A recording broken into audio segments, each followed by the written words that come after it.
Meanwhile, today, protests continue out in Los Angeles following ICE raids over the weekend. Dozens have already been arrested, and officials say more arrests will be coming as they comb through surveillance video and social media to identify anyone who took part in violence there.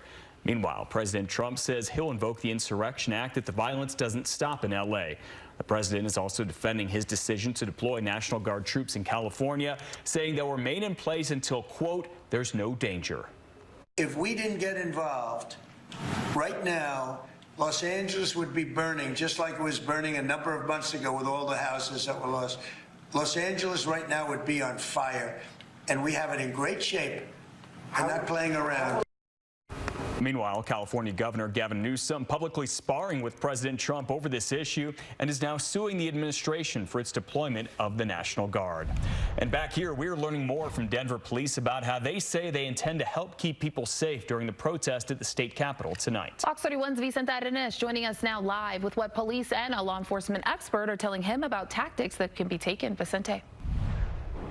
Talia, I did talk to the Denver Police Department today about this protest that is happening here today. They say they are taking preparations, but wouldn't tell us a whole lot about it. That protest expected to start about an hour and a half from now. It is because of the protests taking place in Los Angeles that the Colorado Immigrant Rights Coalition said it is asking people to mobilize to stand with Los Angeles against military crackdowns on immigrant families. There have been violent clashes between protesters and law enforcement officers there. The protest taking place at the state capitol in Colorado today is the second protest here in as many days. Yesterday, a group marched to the GEO ICE facility in Aurora. No acts of violence have been reported in connection with immigration raids in Colorado. We asked the Denver Police Department about how it would keep protesters safe at the Capitol today. A spokesperson said it would monitor any demonstrations and that the department would have resources available to respond if necessary. DPD would not share staffing strategies for safety reasons. Law enforcement tactical expert James Allbee says many police departments have made major changes to how they monitor protests since 2020. Everything from crowd control to obviously use of force, trying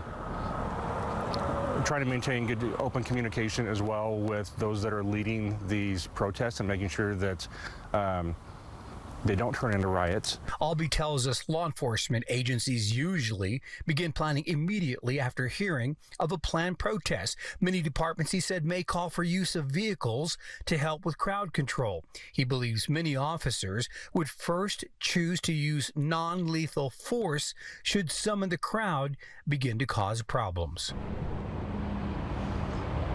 And Allbee made it clear that peaceful protests, people exercising their free right to speech, is very welcome, but every once in a while there are some people who decide to break the law and cause problems. So that's in any kind of protest.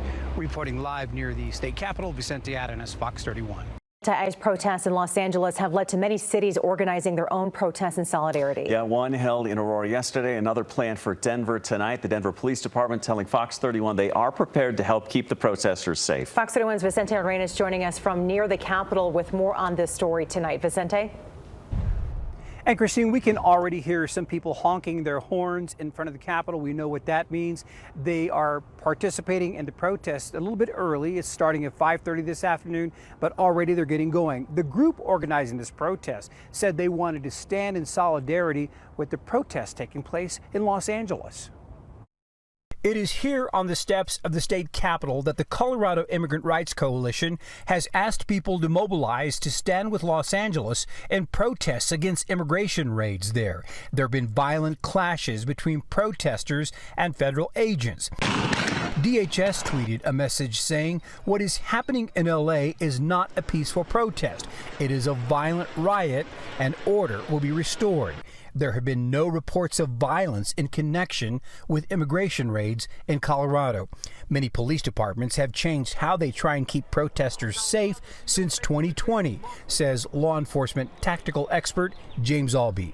I think one of the biggest things that's happened is there's more advanced planning, and obviously there's safety in numbers, so I think they're going to be they've got to be more well prepared to address any type of threats and disorder that happen to come up and are presented to them. Allbee says law enforcement may also decide to show their presence in large numbers, and he adds they will use non-lethal force to help control a crowd when needed. Both officers and protesters must follow strict guidelines, says Fox 31 legal analyst Christopher Decker. Police officers need to keep in mind that there's an important First Amendment right of individuals to gather and speak in public places. Police officers need to honor that, and protesters need to honor the rule of law and not engage in criminal or unlawful behavior. The immigrant rights group holding the protest today said they just want to stand with the people of Los Angeles. And that group saying that because they feel what is happening in Los Angeles is wrong. A big debate over what is happening there. This protest, meantime, scheduled to start about a half hour from now. Reporting live near the Capitol, downtown Denver, Vicente Arenas, Fox 31.